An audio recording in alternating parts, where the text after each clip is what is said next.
Hello, welcome to our program, Proper Pronunciation in English. We know that pronunciation is an important part of any language. हम सभी जानते हैं उच्चारण किसी भी भाषा में बहुत ही important role play करता है. As far as English is concerned, proper pronunciation is a bit tricky for new learners.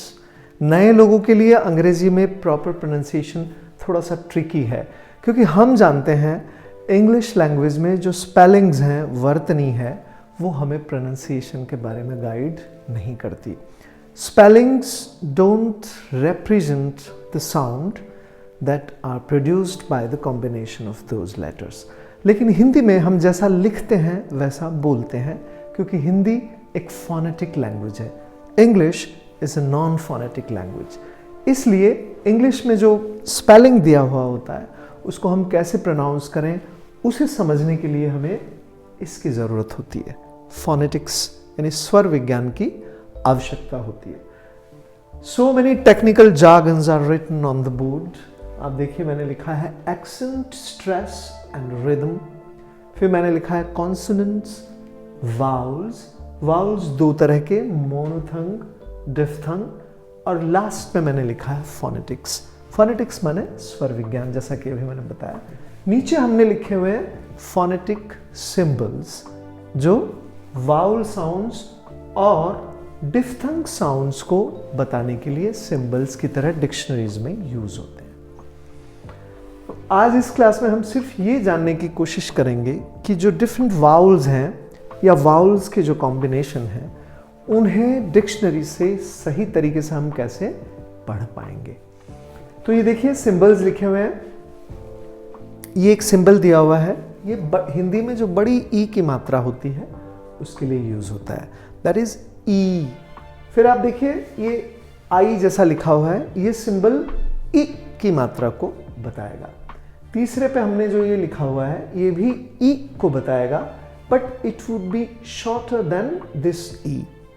फिर ए के लिए हमने ये सिंबल लिखा हुआ है, थोड़ा सा लॉन्गर ए, जैसे कैट में आता है, तो वो वाला ए, उसके लिए हमें ये वाला सिंबल यूज करना होगा. हिंदी में जो आ की ध्वनि आती है उसके लिए ये वाला सिंबल यूज होगा.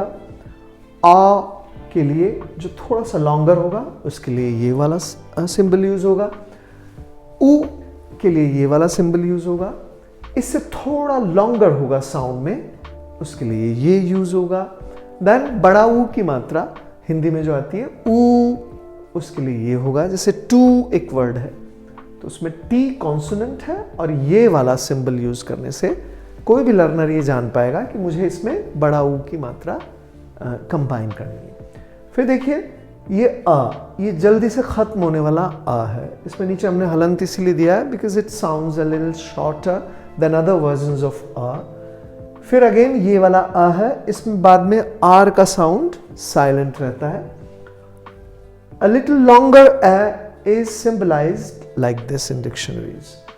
अब जो ये दूसरे दिए हुए हैं, इसमें सिंगल वाउल नहीं है, बल्कि दो वाउल्स मिलकर एक यूनिट बन रही है. इसे इंग्लिश में कहा जाता है डिफ्थंग्स. ये टोटल 8 डिफ्थंग्स हैं. अब देखिए, ए, उसके लिए ये वाले दो सिंबल्स यूज होंगे. जैसे हेयर एक शब्द है, आओ, जैसे जी ओ, उसे गो नहीं कहा जाएगा. प्रॉपर इंग्लिश में हम उसको बोलते हैं ग. तो ये जो आओ का साउंड आ रहा है उसे इस तरह से सिंबलाइज करेंगे. देन कम्स एयर, जैसे हेयर. फिर है ऑल, जैसे बॉय, टॉय, उसके लिए ये वाला सिंबल यूज होगा. आओ, जैसे नाउ एंड हाउ, उसके लिए ये दो वाउल साउंड्स कंबाइन होंगे और हिंदी में इस तरह से सुनाई देंगे. अब देखिए, ई अ, जैसे नियर, डियर, ये दो शब्द आपने देखे, ई अ, उसके लिए ये वाले सिंबल्स होंगे. एंड देन ए अ, उसके लिए ये वाला कॉम्बिनेशन यूज होगा. देन कम्स ऊ, जैसे प्योर, प्योर, श्योर. तो ऊ और अ की ध्वनि के लिए तो 8 डिफ्थंग्स और ये आपके वाउल साउंड्स हैं. इसके अलावा देयर आर डिफरेंट कॉन्सोनेंट्स. उनके लिए हम जो सिंबल्स हैं उसको नेक्स्ट क्लास में आपको बताएंगे. But what's the difference between the sounds of consonant and a vowel? Vowel sound में आपका जो जीभ है वो न तो ऊपर टच करता है न दांतों में टच करता है, इसलिए जो एयर फ्लो है वो अनइंटरप्टेड होता है. जैसे ए आ ई उ ऊ ए ओ आ. All these sounds are like this because of uninterrupted air flow.